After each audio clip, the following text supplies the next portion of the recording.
Hola.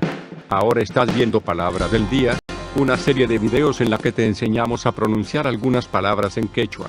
Así que nuestra palabra del día por hoy es qhillisimi, qhillisimi, qhillisimi, la palabra quechua. qhillisimi, En español significa grosero. Por ejemplo, qhillisimillayku p'ititamanta wisch'unku.